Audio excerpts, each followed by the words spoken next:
Assalamualaikum and hello everyone. We want to present to all of you about application of mechanics in life. We choose chapter 1 which vector algebra. Our program code is CDCS 143 while for this course code is MAT272 and we are from JCDCS 1434A. Before we start, let me introduce our group members. Me as Nur Alisha binti Zulafian with another my group members which are Nur Arisha Dalila binti Zulian, Nur Fitri Alia binti Rasidi and lastly Nur Afika Adila binti Mama Azrin. Hello everyone, today we are going to explore an interesting and practical application of vector in the real world, particularly in the field of navigation. The title of our case study is Application of Vector in Navigational Displacement, a case study of 3 parts. Next, we look at the introduction. In our daily life, there are many countable quantities that can be measured. These quantities can be further divided into two categories, which are scalar quantities and vector quantities. A scalar quantity is a quantity that only has a value or magnitude, without depending on its direction, such as time, total distance traveled, and speed of an object. Meanwhile, vector is a quantity that has both direction and magnitude. In other words, the vectors are defined as an object comprising both magnitude and direction. It describes the movement of the object from one point to another. The direction is usually denoted by positive and negative symbols, where positive indicates the right direction or upwards and negative indicates the left direction or downwards. The reason why vectors are used, especially in science, engineering, and everyday applications, because to represent directional quantities. Using vectors allows us to describe both the magnitude and direction of the quantities accurately.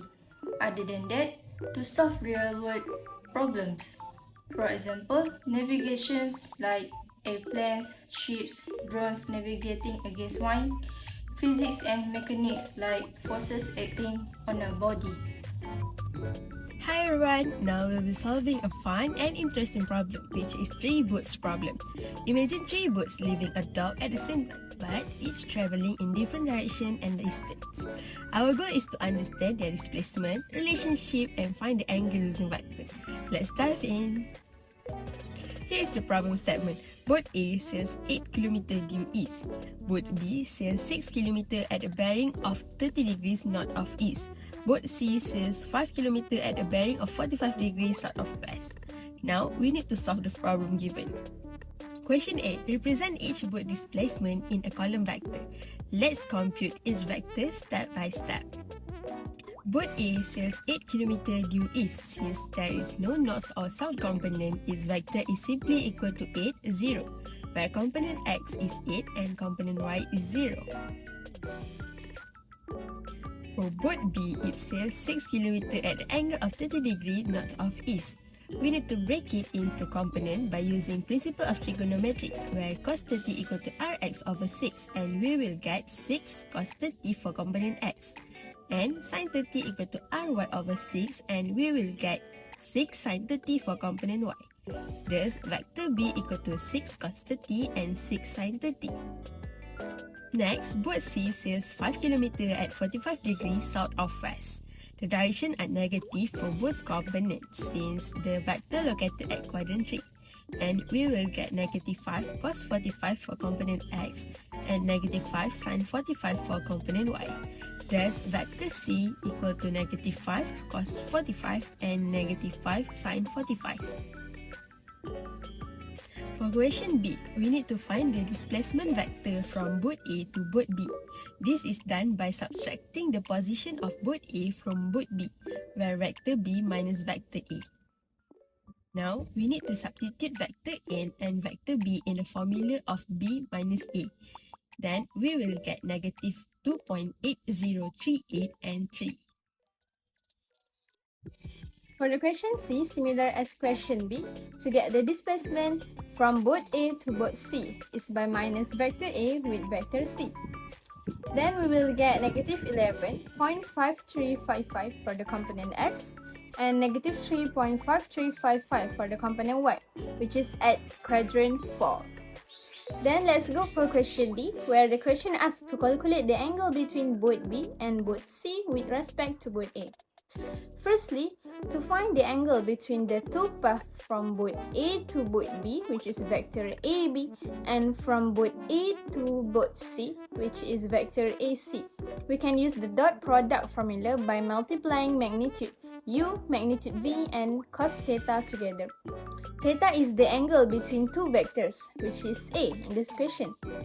So, what we can do is we can let vector AB as vector U and vector AC as vector V. As we can see in dot formula, we can find magnitude U and V. To find the magnitude of a vector, we use the formula square root of component x squared plus component y squared. So, to find the magnitude of vector U, substitutes the component x and y of vector U in the formula. Same goes to vector V. This gives us magnitude of 4.1063 for vector U and about 12.0651 for vector V. Next, we will find the dot product U dot V by multiplying both x component and y component together and adding them. As a result, we will get 21.7371 for the dot product. Then substitute magnitude U, magnitude V, and U dot V value into the formula of angle between two vectors. Now we can solve the value for A. 21.7371 we can divide with 4.1063 and 12.0651 and leave cos A the other side. Then when we move cos on the other side, it becomes cos inverse and we can solve it by using a calculator.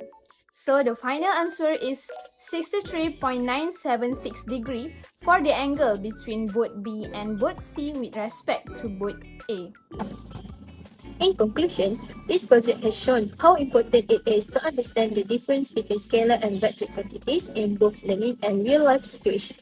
Scalar only involves magnitude, while vector includes both magnitude and direction, which allow for a more accurate representation of movement and force.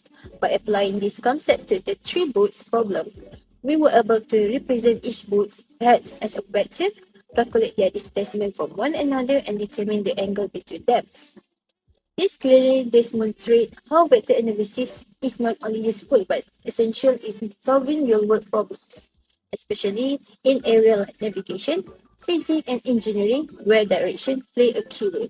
Understanding vector helps us to analyze motion more effectively and make better decisions based on accurate data.